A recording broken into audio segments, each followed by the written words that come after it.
خیر مقدم ہے ناظرین آپ کا شان عید میں، اور یہ چمکتے دمکتے خوبصورت چہرے اور جو کہ آپ کے ساتھ عید کی اپنی خوشیاں شیئر کر رہے ہیں اور خوبصورت باتیں آپ ان کے لبوں سے سن رہے ہیں۔ آپ نے نعت ہی سنی تھی، ان سے حمد ہی سنی تھی اور ایک فکری گفتگو ہی سنی تھی۔ میں جناب ڈاکٹر صاحب کی طرف بڑھتا ہوں۔ ڈاکٹر صاحب کبھی اپنے ہاتھ سے قربانی کرنے کا شرف بھی ملا؟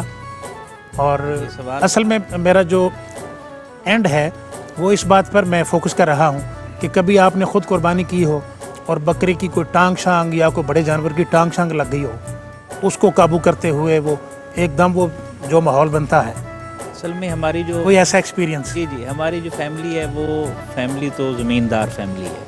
ٹھیک ہے، ٹھیک ہے، زمیندار مویشیوں سے مطلب مانوس ہوتے ہیں، مویشی ان سے مانوس ہوتے ہیں، یہ تو چیزیں چلتی رہتی ہیں، ٹانگیں بھی لگتی رہتی ہیں، بندہ گرتا بھی رہتا ہے، اور جب کٹے کو پکڑنا ہو یا بھینس کو پکڑنا ہو، بڑا جانور ہو تو اس کو اکیل اور وہ منہ زور ہو چکا ہو تو اس کو قابو۔ چلیں آپ نے ویسے تصدیق کر دی کہ ٹانگیں لگتی رہتی ہیں، لگتی رہتی تو پہلی ٹانگ جو کٹے کی لگی تھی کہ یا بھینس کی یا گائے کی؟ یہ تو جس باریکی سے آپ پوچھ رہے ہیں تو آپ کوئی کیا کہتے ہیں خرد بین لگا کے چیک کر لیں کیا تھا وہ۔ نہیں، وہ ذرا ہم اس بات کو انجوائے کرنا چاہ رہے ہیں کہ دیکھیں آپ کی اتنی بڑی علمی شخصیت، اور جب آپ اپنی زبان سے کہیں گے یہ مجھے کٹے کی ٹانگ لگی۔ نہیں، ٹانگیں دیکھیں نا، جو مویشی پالتا ہے یا زمیندار ہوتا ہے اس میں یہ روٹین میٹر ہے، آپ کے لیے انوکھی چیز ہوگی۔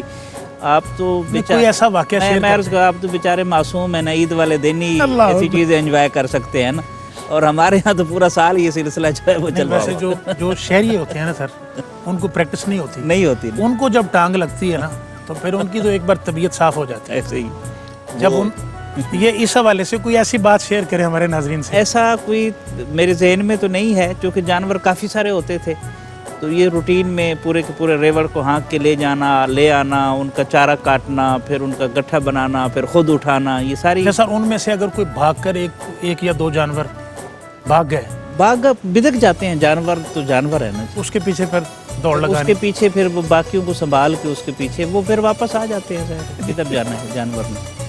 اچھا، یعنی خود ایکسپیرینس ہے ذبح کرنے کا؟ ذبح کرنے کا تو ایسا مجھے یاد نہیں ہے اس وقت، تو بھی کرتے، چونکہ میں لاہور میں ہوتا ہوں، قربانی میں گاؤں میں کرتا ہوں جہاں والد صاحب کی قبر ہے ادھر ہوتی ہے، یا والدہ صاحبہ کی جہاں قبر ہے، قربانی ادھر رکھی ہوئی ہے۔ میں جب میں پہنچتا ہوں تو ظاہر ہے وہ سارا عید کے لیے آپ تشریف لے جاتے ہیں، عید پڑھا کے جب پہنچتے ہیں تو قربانی پھر ہو چکی ہوتی ہے۔ اللہ جناب مفتی صاحب، یہ اسی قسم کا کویشچن ہے کہ اچھا عام طور پہ ہمارا جو مذہبی طبقہ ہے اس کے بارے میں ایک رائے قائم کی جاتی ہے ہمارے معاشرے میں کہ یہ کھاتے بہت ہیں، پیتے بہت ہیں، اور پھر بھی ان کا دھیان کھانے کے باوجود ٹارگٹ کھانے کی طرف ہی رہتا ہے۔ اب یہ بات کس حد تک سچ ہے؟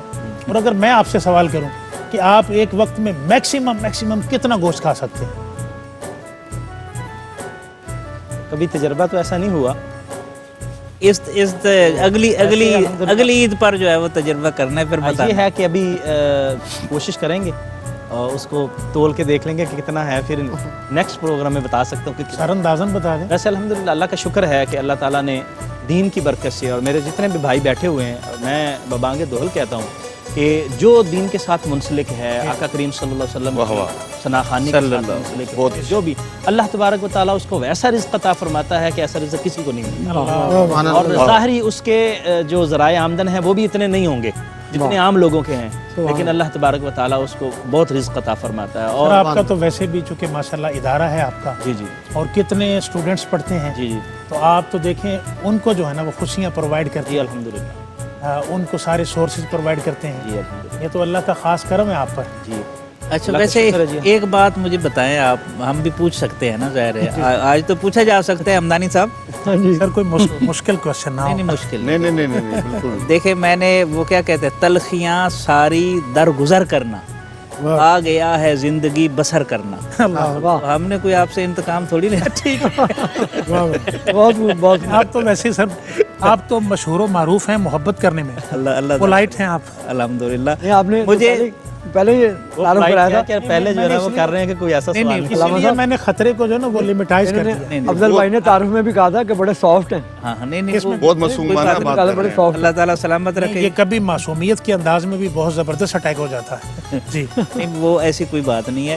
آپ بار بار گوشت کی بات کر رہے ہیں، اس کا مطلب ہے آپ جو ہے وہ سبزی کم کھاتے ہیں، گوشت زیادہ کھاتے ہیں، اس سے تو یہ بات حقیقت ہے۔ اچھا یہ مجھے چونکہ تھوڑا بلڈ پریشر کا پرابلم ہے، ڈاکٹر منع کرتے ہیں لیکن میں باز پھر نہیں آتا۔ اب اس میں تو میرے خیال میں آپ لوگوں سے ہم نے سنا ہوا ہے کہ اللہ کے نبی کی حدیث پاک بھی ہے، سرکار کا جو پسندیدہ طعام ہے وہ تو گوشت ہے۔ نہیں وہ تو ہے، بالکل ٹھیک ہے، لیکن یہ ہے کہ کھانا چاہیے، لیکن تسی انہوں کو اپنی صحبت وچ رکھو ہاں تاکہ ان کا بی پی ٹھیک رہے گا تو سوال ٹھیک کریں گے نا، میرا اتنا مقصد۔ اللہ اکبر۔ ڈاکٹر صاحب نہیں حافظ صاحب تو دیکھیں، کیا یہ انہوں نے ایک ہی سنت پہ عمل کرنا ہے گوشت والی پہ؟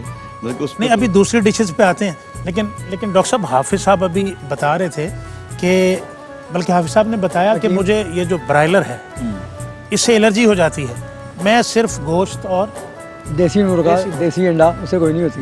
دیکھ لیں، اچھی بات۔ اور عام ہمارے معاشرے میں یا ہماری جتنی ینگ جنریشن ہے یہ تو ہضم بھی نہیں کر سکتے مفتی صاحب جی، گوشت کو، یہ وہی برگر اور یہ شوارما اور وہ برائلر ہے نا جی، تو وہ بھی برائلر کھا کے ہی بڑے ہوں۔ ہاں جی، یہ دیسی لوگ ہیں تو پھر دیسی۔ اچھا یہ بات ڈاکٹر صاحب اور مفتی صاحب آپ میری بات کی تائید کریں گے، آپ پریکٹیکلی چیک کر لیں کہ عید کا پہلا دن ہوتا ہے اور کبھی مغرب کے بعد رات کو آپ روڈ پہ جائیں، ریسٹورنٹ اور یہ چیز کھلے ہوتے ہیں اور لوگ برائلر کھا رہے ہوتے ہیں، جی، یہ شوارما اور یہ پیزا اور یہ اس قسم کی آئٹمیں انجوائے کرتے ہیں وہ عید والے دن بھی۔ زود ہضم ہوتے ہیں نا، معدے ان کے اتنی برداشت کر سکتے ہیں۔ ایسا ان میں آپ ماشاءاللہ علمی شخصیات ہیں، میرا یہ سوال ہوتا ہے کہ اس میں بتائیں برائلر میں یا اس میں کوئی 1% کوئی وٹامن کیلشیم کوئی چیز ہے بس یہ ولایتی مرغے میں کیا کہتے ہیں فاسٹ اس کو؟ فوڈ میں کوئی 1% بھی ہے؟ اس کو نا وائٹ میٹ کہہ کر کہا جاتا ہے، چسکا ہی ہے نا اس کا، یہاں تک چسکا ہے جسم کو لیکن تو یہ ہے کہ 1% میں بھی فائدہ نہیں۔ آپ کی طرح میں بھی روٹین میں گریز کرتا ہوں، کہیں جائیں مہمان مجبوری ہے، کسی نے کھانا رکھ دیا وہ ایک الگ بات ہے، اس سے زیادہ رسول پاک صلی گھر اللہ میں علیہ نہیں پکاتے۔ وسلم سبز سبزیاں پسند فرماتے تھے، جی ایسے ہی ہے، تو سب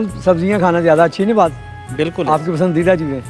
اچھا کوئی مفتی صاحب آپ کوئی اپنا اوائل جو دور آپ کی عمر کا ہے، چلیں بچپن سے ذرا تھوڑا سٹیج اسٹوڈنٹ لائف میں جب آپ کالج میں تھے، یہ ڈیورنگ ایگزامک پیریڈ جو ہوتا ہے اس میں کوئی ظاہر ہے ایک ینگ ہونے کے ناطے کوئی بچہ شرارتی کر دیتا ہے اپنے کلاس فیلوز کے ساتھ، کوئی ایسی بات یاد ہو، کوئی شرارت ہو گئی ہو اور پھر گھر والوں سے بھی ڈانٹ پڑی ہو اور ٹیچر سے بھی ڈانٹ پڑی ہو، ایسا کوئی واقعہ؟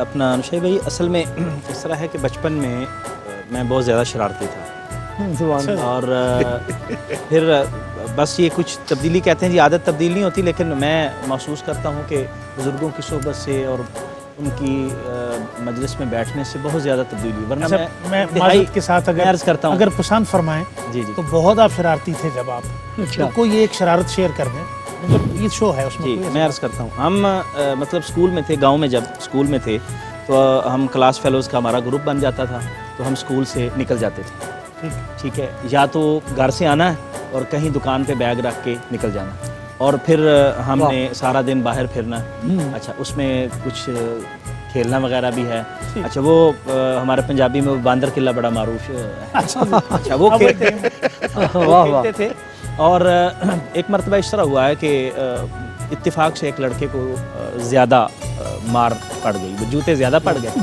تو اب وہ سیریس ہو گیا، چونکہ ویسے تو کھیل تھا لیکن وہ سیریس ہو گیا، اس نے شکایت کر دی، پھر ہمیں گھر میں پتہ چل گیا کہ یہ اسکول نہیں گئے، اس دن سے پھر ذرا نگرانی بھی شروع ہو گئی، تو یہ بچپن میں واقعات اس طرح کے جو ہوتے ہیں، لیکن بتدریج جیسے میں نے حفظ کیا، حفظ کے بعد پھر صورتحال تبدیل ہوتی گئی، ماشاءاللہ۔ تو پھر جو ہے نا وہ اس طرح کے واقعات بچپن میں بہت زیادہ، لیکن اس کے بعد نہیں تھے۔ میں پچھلی عید پہ سرور بھائی کے ساتھ بھی میں نے یہ واقعہ شیئر کیا تھا کہ میرے ماموں اب مجھے بتاتے ہیں، مجھے تھوڑا سا یاد ہے لیکن زیادہ یاد ہے، مجھے میرے ماموں بتاتے ہیں کہ بچے کھڑے ہوتے تھے تو وہ یکدم رو پڑتے، تو ان سے پوچھتے بھی آپ کو کیا ہوا ہے، تو وہ بتاتے جی عرفان نے چٹکی کاٹی، چٹکی کٹی، وہ کہتے جی وہ کھڑا ہوا، کہتے جی بس وہ کاٹ کے دو ادھر جا کے کھڑا ہو گیا۔ بس اس طرح کی بچپن کی جو ہے نا وہ شرارتیں، بچپن ہے جی شرارتوں کا، اور ہم اپنے اولاد کو دیکھتے ہیں وہ شرارتیں کرتے ہیں، غصہ بھی آتا ہے بعض اوقات، لیکن اس سے پھر ہمیں اپنا بچپن یاد آتا ہے، یار ہم بھی تو اسی طرح کے تھے، تو یہ بچوں کے کھیلنے کے دن ہیں، شرارتیں کر لیتے ہیں تو کوئی بات نہیں۔ اچھا ڈاکٹر صاحب اگر اسی طرح کی کوئی ایکٹیویٹی آپ نے بچپن میں کی ہو، کوئی شرارت ہو جاتی ہے؟ بالکل ایک نہیں کئی شرارتیں. ایک تو بات ذہن میں رہنی چاہیے کہ جو ذہین آدمی ہوتا ہے وہ شرارتی ہوتا ہے. اب میں یہ تو نہیں کہتا کہ میں ذہین ہوں, آپ بھی شرارتیں کر رہے ہیں تو اس سے آپ کی ذہانت ٹپک رہی ہے. میں تو واہ واہ بہت اچھے. اس لیے کرتے تھے شرارتیں, ہم بھی پھٹا مارتے تھے. اور اس کا طریقہ یہ تھا, طالب علمی زمانے میں پھٹا مارنے سے خوبصورت کام ہے ہی کوئی نہیں. جب بندے کا دل نہ کر رہا ہو اور دوست اکٹھے ہو جائے تو وہ رنگ ہوتا ہے. پھر ہمارے ہاں گاؤں کے سکول تھے تو اگلے دن جانا تو استاد پوچھتے تھے, حاضری لگتی تھی ظاہر ہے, ہاں بھائی سعید, اچھا جی, میں ساتھ سر کے پاس چلے جانا, جا کے کہنا سر آج میں آپ کے لیے نا بھنڈی اور مرچیں لے کر آیا. چلو بیٹھ جا. تو اس طرح کی رونق لگی رہتی تھی. استاد بھی ظاہر ہے, استاد بھی تو ماں باپ ہوتے ہیں نا, تنبیہ کرنا مقصود ہوتا ہے. کبھی ڈانٹ دیا, کبھی بٹھا دیا. مجھے ایک بات یاد ہے بچپن کی, اللہ کا نظام ہے. 8ویں میں پڑھتے تو استادوں نے مجھے کہا جی چل سعید تقریر کر. ڈیوٹی لگے, میں نے کتاب کھول کے کرنی شروع کر دی. مجھے تو نہیں آتی تھی, نہ کبھی پریکٹس تھی. تو اب اندازہ ہوتا ہے اللہ کا کیا نظام ہے. اس وقت دیکھ کے بھی اتنا اظہار نہیں ہو سکتا تھا, بیان نہیں ہو سکتا, گفتگو نہیں ہو سکتی تھی. اب اللہ کا کرم ہے کہ یہ سارے مرحلے یہاں تک اس نے پہنچا ہے. تو اس میں اساتذہ کی کرم نوازی بہت, ان کی بڑی کنٹریبیوشن ہے جی. اچھا ڈاکٹر صاحب ماشاء اللہ آپ تو اب ایسوسیٹ پروفیسر کے عہدے پہ فائز ہیں. نہیں, ہم زمین پر بیٹھنے والے نہیں. میں اگر محترم مفتی صاحب کے حوالے سے اگر آپ سے پوچھوں کہ آپ کے اسٹوڈنٹ بھی ہیں, جی جی, تو کبھی مفتی صاحب کو ڈانٹنا نصیب نہیں ہوا؟ اصل میں اجتماعی ڈانٹ تو ہوتی رہتی تھی کلاس میں. ان کے کلاس فیلو ہیں, اسلامی نظریاتی کونسل کے ممبر بھی ہیں, سید ضیاء اللہ شاہ بخاری صاحب. اچھا جی. تو میں نے کلاس میں یہ رکھا ہوا تھا, ایم فل کی کلاس تھی, جو جتنے منٹ لیٹ آئے گا اتنے منٹ کھڑا ہوگا. ناراضگی نہیں ہے میری, یہ اصول ہے. اچھا جی. تو وہ پھر سارے انجوائے کرتے تھے. ضیاء اللہ شاہ بخاری آتے تھے ادھر سے ساہیوال سے, وہ اپنی جناح کا اتار کے کہتے سر میں نے ادھر کھڑے ہونا ہے لیٹ. تو بڑی ان کی یادگار کلاس تھی. ہمارے کیو ٹی وی پہ تشریف لاتے ہیں. ہاں جی, لاتے ہیں. اور ایک ان کے کلاس فیلو تھے علامہ فاروق حیدر, بہت نفیس آدمی تھا, وہ ایکسیڈنٹ میں شہید ہو گئے. تو بڑی اچھی کلاس تھی وہ. اچھا, پھر ایک دوسرے کے پیچھے مختلف مسالک کے لوگ تھے. خوبصورت بات یہ ہے اچھا جی کہ میں پھر ان کو ایک دوسرے کے پیچھے نمازیں پڑھاتا تھا تاکہ توسع پیدا ہو. تو یہ پھر دلچسپی سے لطیفے بھی بنتے تھے, کھیلتے بھی تھے, ایک دوسرے کو ٹارک بھی. اس سے ان کی کلاس جو ہے وہ پہلی کلاس تھی ایم فل کی گیریزن یونیورسٹی میں, پنجاب یونیورسٹی جانے سے پہلے, اور مثالی کلاس, اور ایک بندہ بھی ڈراپ نہیں ہوا, سارے ایم فل کر گئے. اچھا ڈاکٹر صاحب دیکھیں یہ کتنی خوبصورت یادیں ہیں. ہاں جی. اور جیسے ہی آپ اپنے منصب میں ترقی پاتے ہیں, اب آپ ماشاءاللہ ایسوسیٹ پروفیسر ہیں, تو بندہ وہ دور پھر یاد کرتے. اور حافظ صاحب کو ماشاءاللہ تھیسس جمع ہو چکا ہے پی ایچ ڈی کا. تو ابھی ان کا انٹرنل وائوا ہو چکا ہے, ابھی ایکسٹرنل ہونا ہے. تو اب ان کو ڈاکٹر کہا جا سکتا ہے. یہ ڈاکٹر ہیں جی. سبحان اللہ. اور یہ ہمارے کیو ٹی وی کا اعزاز ہے کہ دیکھیں ناظرین, آپ کیو ٹی وی کی سکرین پہ جب آپ ان خوبصورت اور قابل چہروں کو دیکھتے ہیں, اور ہماری جب ینگ جنریشن ان کو دیکھتی ہے, ان کو فالو کرنے کو دل کرتا ہے کہ اللہ نے ان کو یہ منصب اور مقام اور شان عطا فرمائی ہے, کاش ہمارے بچے بھی ہم سے بہتر بنے. جی ہم تو کچھ نہیں ہیں, آج کل کی نسل بہت تیز ہے, ایڈوانس ہے, آپ سے آگے جائے. لیکن یہ لوگ ہیں ناظرین آئیڈیل کہ جن کو اللہ کرے ہماری ینگ جنریشن فالو کرے. اور جس طرح ہمارے مفتی صاحب اپنے والد گرامی کے بہت زیادہ مؤدب ہیں, اسی طرح ہمارے ڈاکٹر صاحب قبلہ, آپ کی عقیدت ان کے ساتھ اتنی زیادہ, ادب اتنا زیادہ تھا, اللہ تعالیٰ ان کے درجات میں بلندیاں عطا فرمائے جی. اور اسی طرح ہمارے ڈاکٹر صاحب کہ آج تک جڑے ہوئے ہیں اپنی ٹریڈیشنز کے ساتھ, روایات کے ساتھ, اپنے دیہات میں جاتے ہیں, اپنے لوگوں میں جا کے خوش ہوتے ہیں. جبکہ اگر وہ لوگ دیکھ لیں کہ ان کو سٹی کے اندر ہمارے شہر میں کیا مقام حاصل ہے, ہم جو ہماری جتنی ٹیم ہے ایئر وے کیو ٹیلی ویژن کی, ہمارے محترم ظہیر بھائی جب ان کو بڑی نگاہوں سے دیکھتے ہیں کہ کاش ہمارے بیٹے بھی اس طرح ہوں, ہماری اولادیں بھی اس طرح ہوں. اللہ تعالیٰ آپ کو اور عزت عطا فرمائے جی. ڈاکٹر صاحب کی ایک بات میں عرض کروں, استاد ہیں سامنے بھی بیٹھے ہیں, ویسے میری عادت نہیں ہے تعریف سامنے کرنے کی, لیکن چونکہ بات ہو رہی ہے, ہماری کلاس میں ڈاکٹر صاحب ایک دو لوگ ایسے تھے کہ جو فیس ادا نہیں کر پاتے تھے, سیمیسٹر کی فیس ادا نہیں کر پاتے. ڈاکٹر صاحب نے ہمارا اس طرح کا ذہن بنایا ہوا تھا کہ آپ لوگوں نے کنٹریبیوٹ کر کے اس کو ڈراپ نہیں ہونے دینا. اور اس طرح ہوتا تھا کہ وہ اس کو ڈراپ نہیں ہونے دیتے. اچھا, وہ فاروق بھائی جن کا ذکر کر رہے ہیں, بعض اوقات ایسا ہوتا تھا کہ وہ اپنی جیب سے فیس دیتے تھے, اس کو کہتا ہے تم پڑھنے کلاسیں لینے کے لیے آؤ, تم نے ایم فل چھوڑنا واہ نہیں, واہ. فیس کی کوئی مسئلہ نہیں ہے, فیس کیا ہم بات. تو یہ ڈاکٹر صاحب کا سارا مطلب یہ ان کی انکریجمنٹ تھی اور ان کی حوصلہ افزائی تھی کہ بہت سارے لوگ جو ہیں باوجود اس کے کہ افورڈ نہیں کر پاتے تھے لیکن انہوں نے ایم فل کیا اور پھر ابھی ماشاءاللہ پی ایچ ڈی بھی کر رہے ہیں. سبحان اللہ سبحان اللہ. یہ اس طرح کے اساتذہ جو ہیں وہ اثاثہ ہیں. ماشاء اللہ. ناظرین دیکھیں یہ خوبصورت اور قابل ہستیاں, اللہ کرے کہ ہمارے بچے ان کو فالو کریں. اللہ کریم آپ کو ماشاءاللہ. لمبی عمر عطا فرمائے آمین. صحت کے ساتھ. میں چاہوں گا کہ چونکہ آپ کی مصروفیات ہیں عید کے حوالے سے اور مفتی صاحب آپ کی بھی, تو آپ جاتے جاتے ہمارے ناظرین کو کوئی خوبصورت پیغام دیں اور پھر بے شک تشریف لے جائیں آپ ہمارے پروگرام سے, ہمارے ناظرین کے لیے کوئی پیغام. جی میں حضرت ابراہیم علیہ السلام کی ذات والا صفات سے ایک پیغام یہ دوں گا کہ آپ نے دیکھیں اللہ تبارک و تعالیٰ کے احکام پر عمل کیا اور ہمیشہ اپنی اولاد کو یہی سکھایا. اللہ نے حکم دیا کہ وہاں پر اپنے بچوں کو چھوڑا, ظاہری نقصان کو دیکھا لیکن اللہ کے حکم پر عمل کیا. اللہ تبارک و تعالیٰ نے ان کو ضائع نہیں ہونے دیا. پیغام یہ ہے کہ ہم اللہ کے حکم پر عمل کریں, نبی رحمت صلی اللہ علیہ وسلم کے حکم پر عمل کریں. ظاہری طور پر کوئی نقصان بھی ہو رہا ہو, آپ کو اللہ تبارک و تعالیٰ نقصان ہونے نہیں دے گا. آپ آگ میں کود پڑیں گے, آگ گلزار بن جائیں گے. آپ بچے کے گلے پہ مطلب جس طرح حضرت ابراہیم علیہ السلام نے اللہ کے حکم کو فالو کیا, اللہ تبارک و تعالیٰ اس کے بدلے میں دمبا بھیج دیتا. اللہ ضائع نہیں ہونے دیتا. اللہ پر بھروسہ کر کے دیکھیں, اللہ تعالیٰ عزتیں عطا فرماتا. سبحان اللہ. واہ واہ. یقین کامل اور تیقن ہونا چاہیے.